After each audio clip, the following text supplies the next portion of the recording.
Hello guys, আসসালামু আলাইকুম। আপনারা কেমন আছেন? আশা করি আপনারা সবাই ভালো আছেন। আমিও আপনাদের দোয়ায় অনেক অনেক ভালো আছি। আপনারা দেখতেই পাচ্ছেন আমি আজকে আরও একটি নতুন রেসিপি নিয়ে হাজির হয়েছি আপনাদের মাঝে।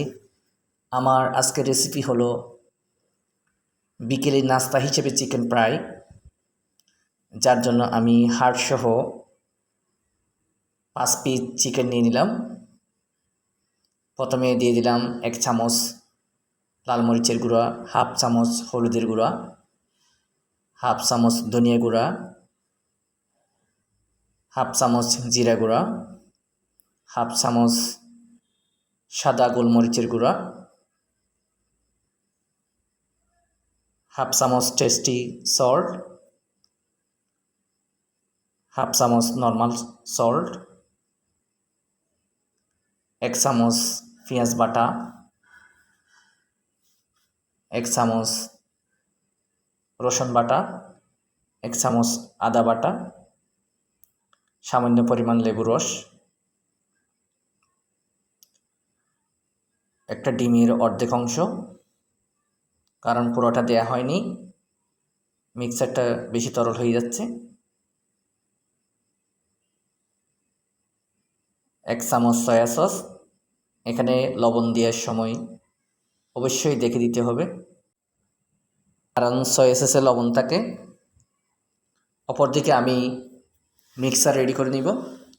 নিয়ে নিলাম 1 কাপ পরিমাণ ময়দা, 1/2 কাপ কর্নফ্লাওয়ার, 1/2 চামচ ধনিয়া গুঁড়া, 1/2 চামচ সাদা গোলমরিচের গুঁড়া, 1/2 চামচ হলুদের গুঁড়া, 1/2 চামচ লাল মরিচের গুঁড়া। এভাবে ভালো করে মিক্স করে নিব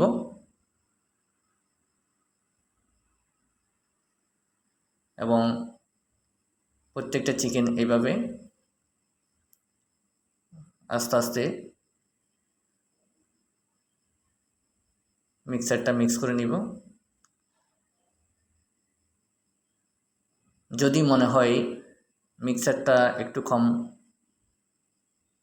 লাগতেছে চিকেনের সাথে, তাহলে আপনি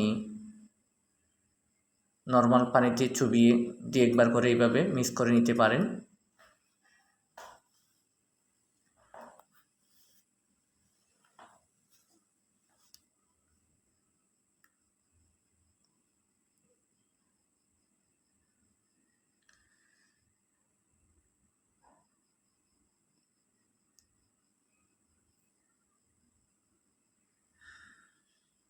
এই খাবারটা আসলে একটা জনপ্রিয় খাবার, ছোট বড় সবাই পছন্দ করে।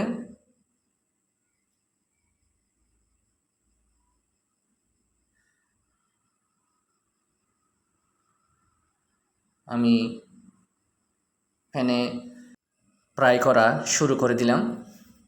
আপনারা দেখতেই পাচ্ছেন, এভাবে একটা একটা করে আলতোভাবে বসিয়ে দিব। অবশ্যই মনে রাখতে হবে, এই ধরনের চিকেন ফ্রাই ডুবো তেলে ভাজা ভালো, না হলে পারফেক্টলি সিদ্ধ না হওয়ার সম্ভাবনা থাকে। আপনারা দেখতে পাচ্ছেন সুন্দর একটা কালার চলে এসেছে, অবশ্যই অনেক স্বাদ হবে। আমার সাথে আছে আমার 2 ছেলে।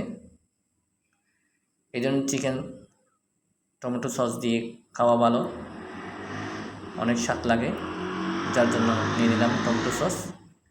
আপনাদের যদি আমার এই ভিডিওটি ভালো লাগে থাকে অবশ্যই লাইক